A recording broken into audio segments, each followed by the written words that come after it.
ചെടി നടുന്നിടത്ത് പുതിയ പുതിയ ഗവേഷണങ്ങളും ക്രിയേറ്റിവിറ്റിയും കൊണ്ടുവരണം എന്ന് ഉമ്മ പറഞ്ഞ സമയത്ത് ഞാൻ ഇത്ര കണ്ട് പ്രതീക്ഷിച്ചിട്ടില്ലായിരുന്നു. ഇന്നാണ് എനിക്കൊരു കാര്യം മനസ്സിലാവണത്. ഉമ്മാക്ക് തല നിറച്ചല്ല പള്ള നിറച്ചും ബുദ്ധിയാണ് എന്നുള്ള കാര്യം. ഇതൊക്കെ നൈസായിട്ടുണ്ട്, ഇതൊക്കെ കാണാൻ എനിക്ക് നല്ല ഇഷ്ടപ്പെട്ടിക്കണ്, പടർത്തി കയറ്റേണ്ടി വിട്ടിക്കണ്. പക്ഷെ അതിന്റെ അപ്പുറത്തുള്ള ഐഡിയ കുറച്ചുകൂടി പോയെന്ന് എനിക്കൊരു സംശയം. പഴയ പുട്ടുകുറ്റിയാണ്, പുട്ടിന്റെ ആ അടിയത്തെ ആ ഒരു ചെമ്പട്ടിയാണ്. അതിന്റെ മേലെ കുറ്റില്ലാത്തത് കൊണ്ട് ഇമ്മച്ചി പഴയൊരു പ്ലാസ്റ്റിക് കുപ്പി എടുത്തിട്ട് മണ്ണ് നിറച്ചിട്ട് അതിമേൽ ചെടിയാണ് നട്ടുകൊടുത്ത്. ഇതിനെ ഞങ്ങൾ പുട്ടുചെടി എന്ന് വിളിക്കും. അതിന്റെ അപ്പുറത്ത് നമ്മളെ പഴയ പൈസ കിട്ടുന്ന കുറ്റി ഉണ്ടല്ലോ, ആ കുറ്റിമേലാണ് ഈ ചെടി നട്ടിക്കണത്. പക്ഷെ ഇത് കൊള്ളാട്ടോ, കുഴപ്പമില്ല.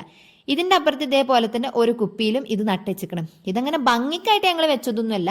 നമ്മൾ എവിടെയെങ്കിലും ഒരു എം ടി സ്പേസ് വരുന്ന സമയത്തോ അല്ലെങ്കിൽ പുതിയ കുപ്പിയൊക്കെ കിട്ടുമ്പോൾ മണി പ്ലാന്റ് ഒക്കെ ഇട്ട് വെക്കാനായിട്ട് ഇതിമെന്നാണ് ഞങ്ങൾ പറിച്ചെടുക്കാറുള്ളത്. ഇത് എവിടെയെങ്കിലുമൊക്കെ കൊണ്ടുപോയി നട്ടിട്ടുണ്ടെങ്കിൽ പെട്ടെന്ന് തന്നെ പടർന്നിട്ടുണ്ടാവും, കാണാനും നല്ല ഭംഗിയായിരിക്കും. അപ്പൊ ഏതായാലും ഉമ്മാന്റെ പുതിയ ക്രിയേറ്റീവ് ഐഡിയക്ക് നിങ്ങൾ എത്ര മാർക്കാ കൊടുക്കണമെന്നുള്ളത് പറയട്ടോ.